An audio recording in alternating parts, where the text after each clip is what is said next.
11 sugar mills. सुना है आपने किस तरीके से लूटा, कहाँ कहाँ पे क्या कुछ हो रहा, सुने, देखते जाएं देखते जाएं। ये है खून लीक, खून लीक, खून लीक कि पाकिस्तान को लूटा, पाकिस्तान से पैसा इन्होंने चोरी किया, डाकू डाके डाले हैं। कहाँ से? खुरियों को, घोड़े की खुरियां लगाने वाले कहाँ से कहाँ गए, देखा आपने? कोई बिजनेसमैन नहीं इतनी जल्दी वहां पे जाता। ये सियासत में इस वजह से आते हैं, ये कहते हैं आवाम के लिए ऐसा करते हैं, सड़कें बनाई फलाना रखी है। वो सड़कें टैक्स से बनाई हैं, पाकिस्तान का पैसे से बनाई है, तुमने अपने पैसे से बनाई है। तुम तो यहाँ से लूट के बाहर ले गए हो, तुम्हारे खोतों की ऐसी की तैसी। बोलो। शामिल हैं। इन इंडस्ट्रीज के मतहत काम करने वाली कुछ कंपनियों के नाम ये हैं। रमजान शुगर मिल्स गालिबन पाकिस्तान की सबसे बड़ी शुगर मिल है।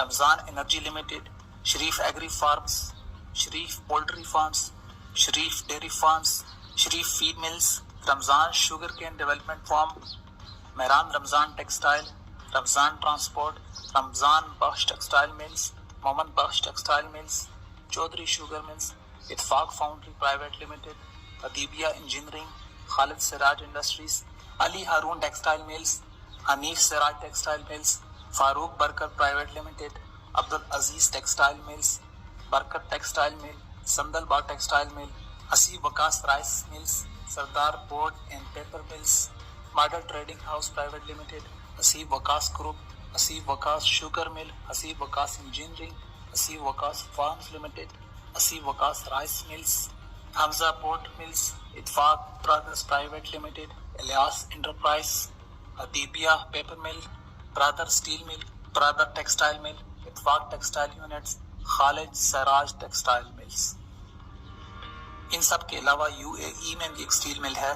सऊदी अरब और जद्दा की स्टील मिल से तो आप वाकिफ ही हैं। दुबई में वो अपने बेटे की कंपनी में मुलाजिम है। इनकी एक शुगर मिल कीनिया में भी है। सामीन, न्यूजीलैंड की सरकारी स्टील मिल के 49% शेयर्स नवाज शरीफ के नाम पर हैं। अब आप देखें कैसे कैसे कहाँ कहाँ ये कहता मैं अपने बच्चे से तनख्वाह लेने के चक्कर में, देखा आपने बच्चे से तनख्वाह कहाँ से, बच्चे के पास पैसा किधर से आ गया। वो गोंगलू मोगलू एक गज जगह नहीं खरीद सकते अपने पल्ले से, ठीक है। तो जनाब ये कितना खोचल आदमी है जिसने अपने लोगों को मनवाया, अपने लोगों को कत्ल करवाया, अपने जिनके मुलाजमों को क्या कहते हैं कि पैसे जो ना उनको काउंटर में बेच के फिर उनको कत्ल करवा दिया। ये किसी के वफादार हो सकते हैं? नहीं हो सकते। सुनते जाएं। कुछ अर्सा पहले मशहूर पाकिस्तानी टीवी एंकर मुबशर लकमान ने अपने प्रोग्राम में इंकशाफ किया कि मोहम्मद मंशा की मलकियत की कई कंपनियां दरअसल नवाज शरीफ की हैं और मियां मंशा उनके फ्रंटमैन हैं। ये कंपनियां नजकारी के जरिए खरीदी गईं। इनमें पाकिस्तान में तेल से बिजली बनाने वाली IPPs, जिनको नवाज शरीफ ने आते ही 400 अरब रुपए या 4000 मिलियन डॉलर अदा किए थे। ये तो थी इनकी जायदादों और फैक्ट्रियों की तफसील।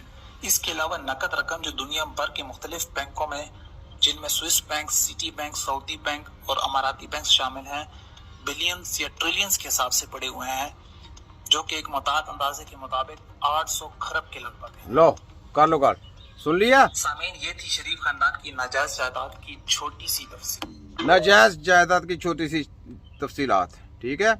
सुन ली है आपने बाकी बात। लें जी, बाकी बहुत बातें तो बहुत हैं, ये लें, ये सुने। क्या आपको मालूम है कि जब इस्लाम अरब में पूरी तरह फैल चुका था तो उसे यूरोप तक कैसे ले जाया गया?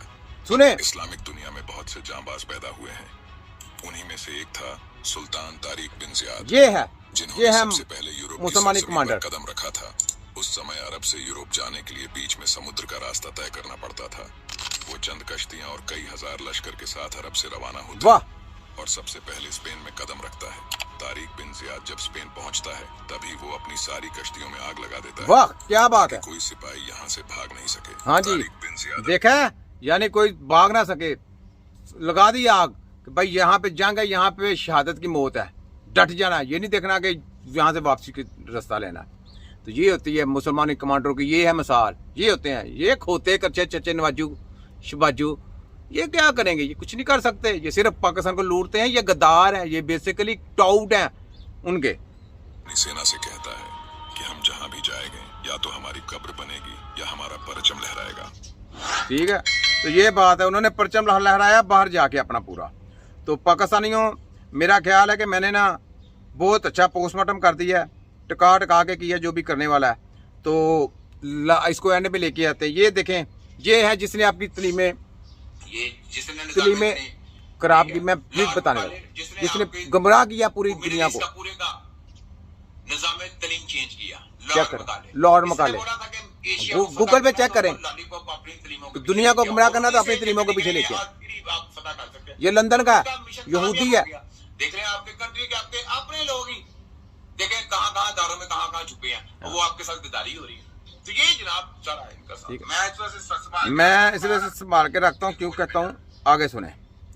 ये ले, उसके बाद